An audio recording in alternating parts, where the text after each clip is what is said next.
boys and girls. Miss Donna here, and I have a friend with us today. It's none other than my son, Brett. Hey guys. Well, Brett is going to be helping us as we are talking about Easter and all the things that remind us of Easter. And do you guys remember last week, or this week actually, I showed you a stuffed bunny rabbit. And I also showed you some plastic Easter eggs. Brett, what do we think? Did we decide are plastic Easter eggs, are they what Easter is about? No. No, I don't think so. And even though we may put candy in them and different things like that, but this is not what Easter is about, right? No. Okay. What about a stuffed bunny rabbit? No. No, it's really not. We enjoy those things, but they're not the true meaning of Easter. So Brett has 3 eggs out, and we've been going over our resurrection eggs. And this is a little booklet, and these are things that are inside these eggs that tell a story about what Easter is really about. So Brett, you want to open up the first egg for us? Okay, it looks like you've got some praying hands there. Yeah, it says, the praying hands remind us of Jesus's visit in the Garden of Gethsemane to pray. And Jesus's hands are together here, and he's praying to God the Father. Okay, great, Brett. What's the next one? This looks like the green egg.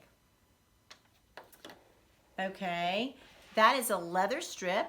And it says the leather reminds us of the whip used to give Jesus 39 lashes after his trial by Pilate. All right, Brett, what's the next one?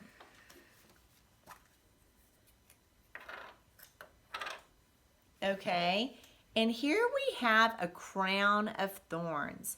The crown of thorns reminds us of the crown that the soldiers placed on Jesus's head while mocking him, saying, "Hail, King of the Jews." And mocking means making fun of Jesus. Okay, so again, boys and girls, we're going to finish our resurrection eggs again next Tuesday and next Thursday. We're going through all 12, but we're doing a little bit each day.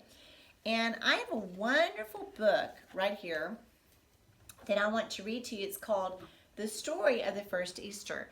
And it's a sort of long book, and I'll start it today, and I'll finish all the rest of it by next week. But these are all things that help us get the true meaning of Easter. So be looking in the story for the leather whip and the crown of thorns and the cup and the praying hands, and see if you can remember some of these things in the story that help us understand what Easter is really about. All right. It says, Jesus had been staying in Bethlehem where his friends Mary, Martha, and Lazarus lived. But he knew that the time had come for him to go to Jerusalem. The people in Jerusalem wanted him to be their king. But Jesus knew that his Father in heaven had something even more important for him to do. As Jesus approached Jerusalem, many people went out to meet him, waving palm branches. The people knew who he was, and they were very excited to see him. "Hosanna to the Son of David!" they shouted. "Blessed is he who comes in the name of the Lord." Several days later was Passover. This was a celebration of the holy day when God delivered the children of Israel from the Egyptians. Jesus and his 12 disciples got together at a friend's house in Jerusalem for a special Passover supper. As they were eating, Jesus took some bread, and he blessed it and broke it. He passed it out to his disciples, and he said, "Take this and eat it. This is my body." Then he took his cup, gave thanks, and said, "All of you drink from it. This is my blood of the covenant, poured out for the forgiveness of sins." Everybody was happy that they could be together for this special supper, but Jesus seemed sad. He looked around the table at his disciples and said, "One of you will turn me over to our enemies."